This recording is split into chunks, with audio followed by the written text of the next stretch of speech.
All right, welcome. I am Nicole and this is my channel, Be Free in Design. I am the creator. I create a bunch of things on Teachers Pay Teachers to help teachers get organized and hopefully save them a lot of time. I'm a drama teacher and I teach debate right now also. I have my director's book here. This is the first video I've ever done, so I'm a little nervous, but I always tell my students you just gotta do it when you're nervous sometimes. So that's what we're going with. I hope that it makes sense to everybody. I just wanted to show you what I do with my director's book and how it saves me so much time, money to be organized like this. So first, I do the Happy Planner system. This is a cover from a long time ago that I use. I think it's been 3 years, but I use it over and over and over again because I just really love Disney villains. And I like the Happy Planner system because I've got it right here. There's a Happy Planner punch that you can punch full-size papers in, and you can easily attach those into here. And you can use a binder, you can use a 3-hole punch system, anything that works for you. I would recommend something that you can easily take papers in and out of. And we're just gonna get into it so that it doesn't take too much time, because my whole point is to save you time, not waste your time. So we've got this part right here. This is my 2 little papers. These are my dashboard papers. I can easily take them in and out if I need to, but this is where my students put their post-it notes of things that they need me to do. I always give my techies, especially my stage manager, a stack of post-it notes, and if I say, hey, remind me of this, they write it down. My students are right now 6th and 7th graders, even though I have worked all the way up through 12th grade before, and they're not going to remember to remind me of something, but I still do need to be reminded because I won't remember it either. So they just do that. This system works really well, especially for those younger students, but I think the high schoolers would do great with it too. And then I've got my tabs over here. So I've got a planning tab, an auditions tab, a schedules tab, a scripts tab, which I just put the script in, and then a tech tab. Kind of harder to see. I just taped these little tabs onto my black paper because I thought I'd be able to write right here with a white pen, but it just kept rubbing off.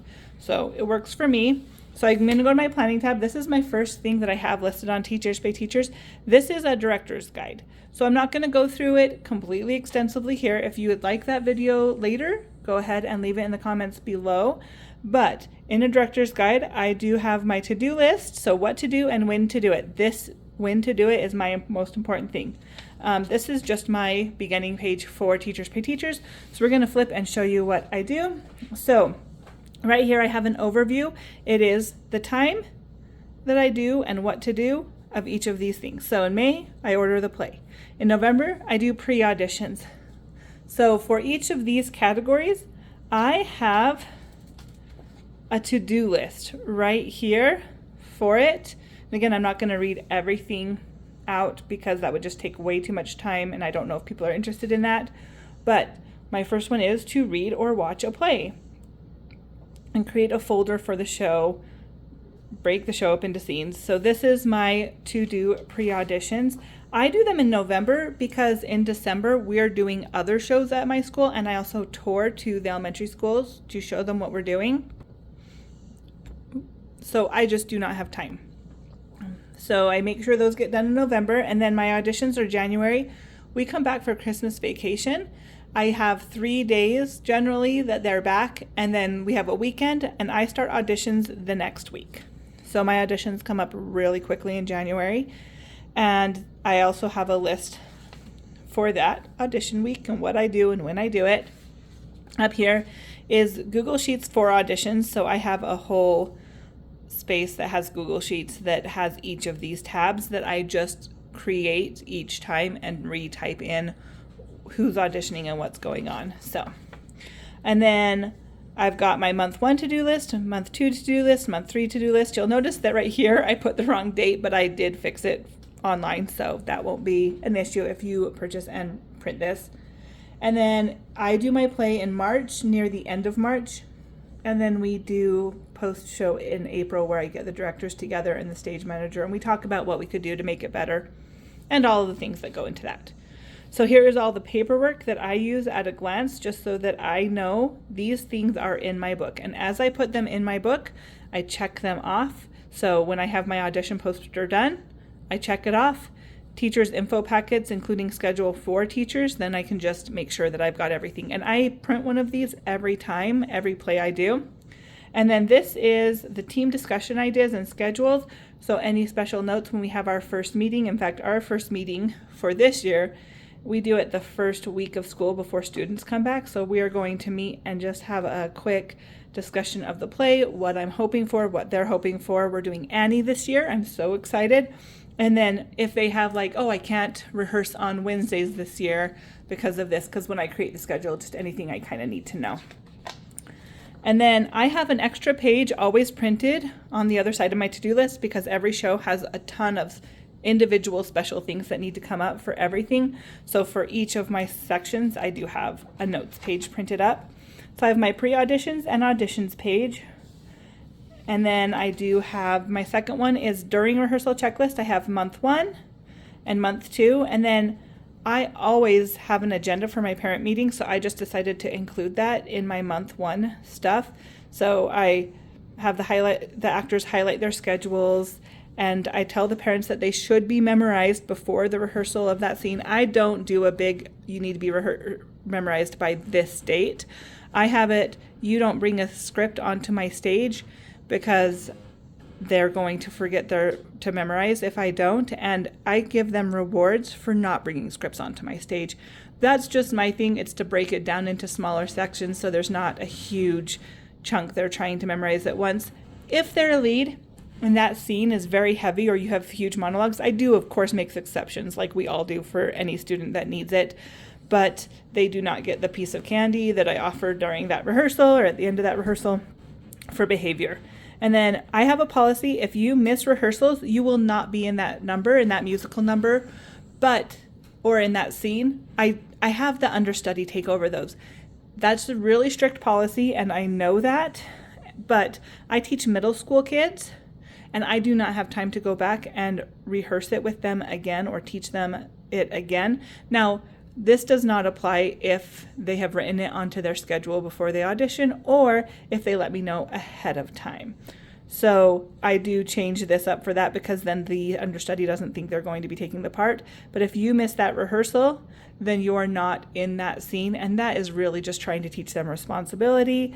And it's worked really well for me. And very rarely have I had someone, especially a lead, that hasn't been able to be at the rehearsal that just didn't tell me ahead of time. They do really well with that. And then how to access the website and how to contact me. Anyway, so I do that, and then I also do my first rehearsal list is here because I have to make sure I get their shirt sizes, get everyone a script and crayon. We actually do our script read-throughs a little different. We read or sing that scene, and then I have everyone get out their calendar and highlight the days that rehearsal is if they sang or acted in that scene. It just helps a lot with the younger kids to go step by step. So at the end of this rehearsal, they do bring home a highlighted calendar of when their rehearsals are to each of their parents. And then I message out and say, hey, you should have received this. If you didn't, please contact your kid or me. And then we just keep each scene going and separate into casts and make sure everybody has the schedule. Like, so for instance, when I'm doing Annie, I will have all of the Hannigan girls, all of the girls go and make sure everyone got their schedules highlighted correctly. All right, so then I've got my 3rd month checklist, which is also the time that we do the play. So I've got extra notes here and here because tech stuff comes up like crazy, and then my tech to do. And then here is my pre-show and show list, my director's list, like paperwork meeting with tech, email staff to get 2 free tickets, all the stuff that I honestly will just forget. And then before the performance, I've got the table for sound, stage setup and curtain closed, box office table set, all of that kind of stuff. And then rewards for the cast. So I reward my cast for behavior or whatever they're doing. So my first one, we have an assembly, like best pantomime instead of talking back in the green room gets a reward. So if they're pantomiming what they want, which is my game for behaving backstage, is during the show, it's pantomime time, and we pantomime backstage the whole time. if they need something. And then I've got creating the best experience for the rest of the cast, and they vote for that. And then cleanest space, things of that nature. Anyway, so I do that, and then it's just my thank you. Here is it printed in black and white, just to kind of show you don't need it printed in color. And I do have it available on my Teachers Pay Teachers, but you can create that yourself. And then I've got my auditions packet. Oh my goodness, this is going to be a longer video. I'm going to try to talk quicker. So I put, this is all editable.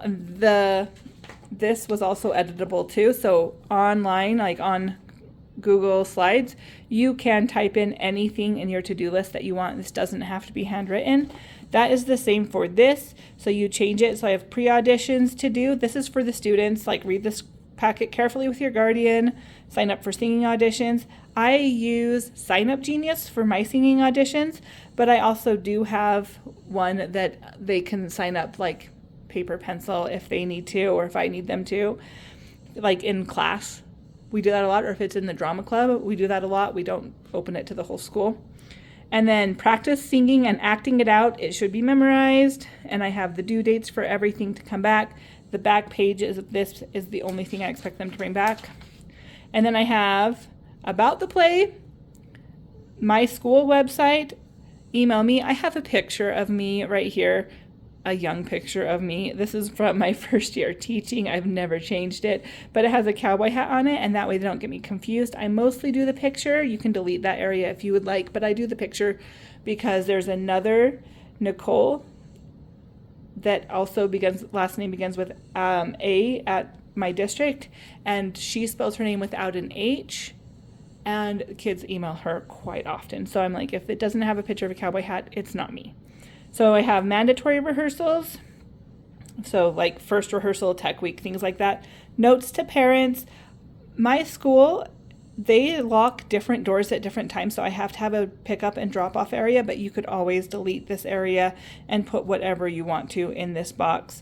But I had a student that was locked out because they didn't go to the correct door, and then they decided to sit down and cry outside of the school instead of coming and checking the other doors, which is totally fine. They're young and they didn't know that there were the other doors that were open, but I want to make sure that all parents know that this is where they drop off and pick up. And then I've got about audition week. So they go through audition week. So I have singing auditions and dance auditions. I do dance auditions specifically because during singing auditions, they put what part they want, and we'll do a callback list, and then I'll have the kids that are just in the ensemble. I let them choose which ensemble they want to be in. For the most part, it works out perfectly well for me, and I just say, hey, what's your first choice? They circle it, and I'll put them in that cast. And then during dance auditions, I put those casts together, and we have them for an hour and a half of a pretty intense dance usually, and I see if they can work together or if they're goofing around. If they're goofing around with a friend, then I move one of them to the other cast so that they're not in a group together, because we all know there's students that don't care what ensemble they're in. They just want to be in an ensemble with their friends. But I'm fine with that as long as their behavior is well. But if their behavior is not good, then I do not let them do that. So that's where my dance audition kind of comes in, and that's what I do. And then I have all the callback kids just kind of scattered throughout so I can see who they interact with and how well they become leaders. And I'm looking for leaders for the kids that have leads. So then I do callbacks and we prepare the songs for them, and then I talk about accompaniment again because they want to sing a cappella so much, and most of them, especially at this age, but they just don't sound good, and we can't tell if they know how to hit their notes, and it's really hard to cast them. So, and then I have this page. This is the page that comes back to me, has a bunch of just student information, and then here's quick reference audition information for me. What song are you auditioning with? So I remember who they are, because we'll get up to 120, 130 kids auditioning. Who or what you are using for accompaniment, so that they know they need to do that. And then what time their singing audition is, and do you know that you need to come to dance auditions? Because a lot of kids think, well, if I'm not a full dancer, I don't need to do that, but I need to see their skill level. So we do that for everybody. Then we have the parents sign there so that the parents see their audition time. And then this back part, so I have not redone this, but this was for, oh my gosh, Beauty and the Beast. Of course, my brain's a little tired and I'm still a little nervous. So about auditions and audition week, and we just kind of go through this, girls parts, boys parts, and then everyone needs to fill this part out in case they don't get what they want. And then I need this before you get cast in the play, any conflicts. And then also, I don't give this to them printed in color. It is on my website in color, and a lot of kids go to the website and fill this out and bring it back. But here's a black and white that I have in the office. I print it on like yellow, usually to have it stand out, something like that. So here is the look of it in black and white. And this is also available in my Teachers Pay Teachers store. I can't remember if I said that. And everything is editable so that it's a little easier to work with. This is my audition sign up. I don't have it posted anywhere. I might put that up, but it's really just, I have 5 or 6 kids, depending on the show, audition at the same time. They come in the same 10 minutes because I don't want there to be more adults than kids in the room just because they're more comfortable. But if they come and talk to me, and I let them know in my class and stuff, if you come and talk to me and you want to audition by yourself, you absolutely can. I've only had one student do that in the 5 years I've been at the middle school that has chosen to audition that wasn't with their friends. And so they just sign up with their friends and we get through everyone. All right. Oh, and I do this. There was a time that my dance teacher was sick and I created this, There's No Business, and I show business with the counts and the choreography and what we did. So I have kept this. That's just because if something happens that I need to take over the dance audition, I have something to reference, even though, as you can see, my handwriting is not very good. And this has been copied actually a couple of times for other people. So, all right. Then I have the tech audition packet. I haven't really fixed this up since I started using it, and I don't have it on Teachers Pay Teachers, but I'll put something like it up hopefully kind of soon. But it's literally just, why do you want to be on tech crew? Here's the announcements, any conflicts, and then what the jobs are, and then choose which job you would like. So, and then the school website. I will make something like this, but I haven't done that yet. But this one wasn't very hard to make in the first place. And then here is just the posters for the singing auditions. All right, so now we have the schedule. I do use Google Calendar and have my list right here on Sundays, the dances or songs I'm hoping to get through that week. And then my team members, I'm going to move my team members' names, even though it's just their first names, will move their rehearsals to where they want it to give us a rough idea. And I print this off, and these dots indicate, and that's just first names, it's okay, indicate which team member is going to be at that rehearsal, to obviously make sure there's adults there, but also so that I can make sure that we're covering everything. Then we take this to our audition, or not to our auditions, to a meeting, and we kind of write additional notes on it. And after all of that, I create a rehearsal schedule. So this is my first page that I print out for the students, and this is the rehearsal schedule they get. I have this up in my Teachers Pay Teachers also. I think I should make this into a bundle. I don't know, that would make sense to have it as a full bundle. So sending home a black and white schedule, but you can scan this link and it pulls up the PDF that I'm going to show you right here. And then what happens if you miss rehearsal? Again, you will not be part of that number, but you can still participate in the entire rest of the production. I have had a student that only participated in one number because they missed all of the other rehearsals, and they were happy to do it because they got really busy and they were like, well, I'd still like to be in the show. And I was like, well, you did come to the first few numbers, so if you can make tech week, you can still be in it. And they did, and then they helped with makeup and putting things away backstage, and that was awesome. So, and then notes to parents, don't be late picking them up because we have to wait and we need to get home and things like that. And then I do have this note. It's an after-school activity, so I don't have access to 504s or IEPs. Make sure that I'm aware of anything so I can accommodate your student. And I put that in the audition packet for the parent note too. I think that note is very important to have because I have had several times in my first couple of years that people enrolled their special needs students into the play, I was happy to have them, but I didn't know what their special needs were, and I didn't know to keep an extra close eye because they were kids from pull-out units, and the parents thought that we would have teachers there to accommodate their needs, and they had not told the special education teacher that they were going to participate in the play, so no extra things were made available to them, and I really regret that. So I have that a few times throughout this packet. And then just during performances, we do not open the audience doors until 5:30. Our show is at 6. So we do not save seats, including by the actors, because they will put blankets out and it will be a mess and people will be upset and angry. So I feel like if it just say no, people after a few years get less mad. My first years, people thought that was okay and I would say no and they'd really yell at me for it. But now my parents know that that's an expectation I have, and I haven't had somebody yell at me about that, at least for a while. So then I have rehearsals. This is the time we do our rehearsals, or that I'm allowed to do the rehearsals.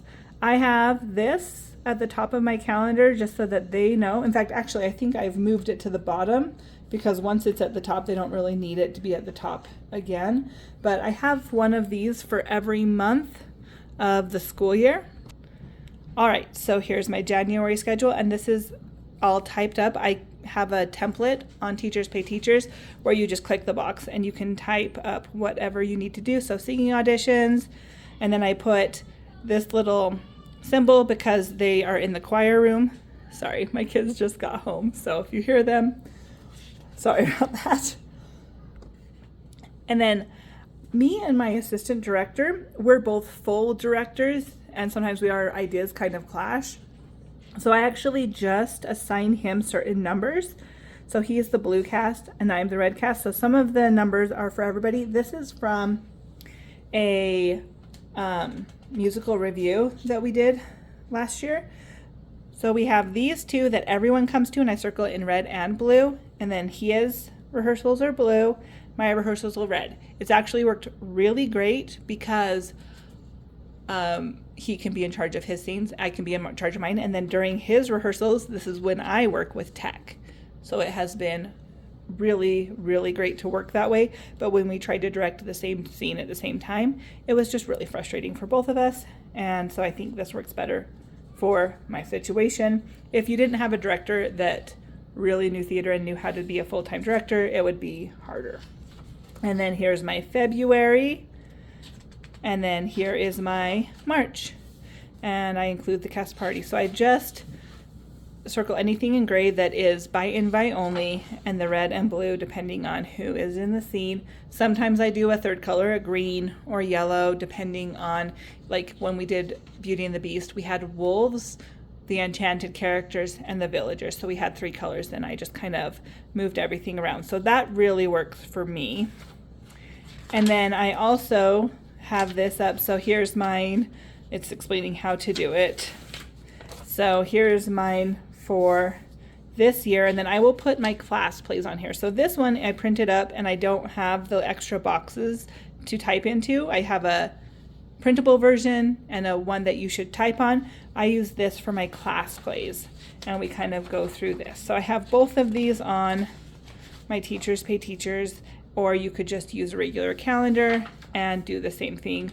I just really like it when it looks awesome when I'm sending it home to parents.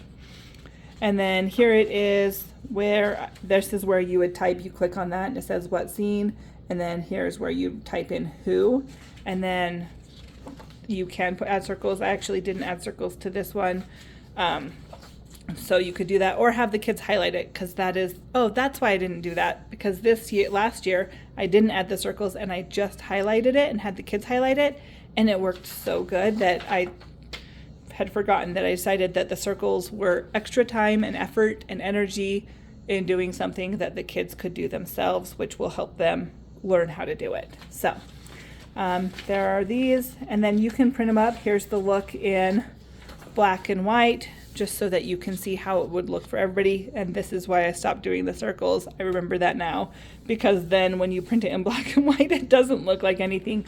So I just have them highlight which cast it is. And then This I do not do anymore, but I did used to create the calendar just on Google Calendars, but then they would have access to our notes, and we did not want them to do that. And then I have a spot for my script. In the front, I do put, this is last year's, how much the play is costing me. This is a breakdown of how much I'm paying different people, their hours, and then the tax breakdown, because I pay them $25 an hour, at least last year I did, plus I had to do 33% for taxes. This year I'm going to change it up and do it per song. I'm going to pay them per song, and I'll let you know how that went, because I noticed that some people their songs were taking like 4 or 5 or 6 hours, and my songs were taking 2.5.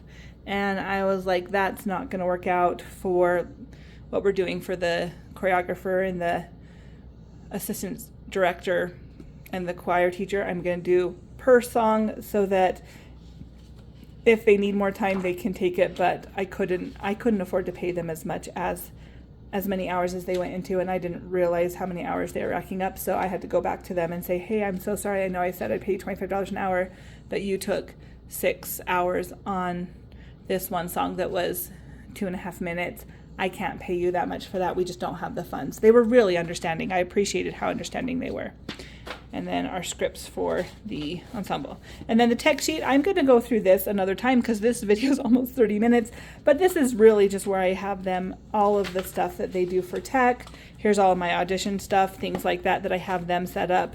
And this is the pockets that I keep in their cast list so that everything is ready. Oh, that has names. I will have to blur that out. So anyway, all right, well, thank you so much for watching. I hope this helped, and just leave me a comment down below what you would like to see next, since this is my first video.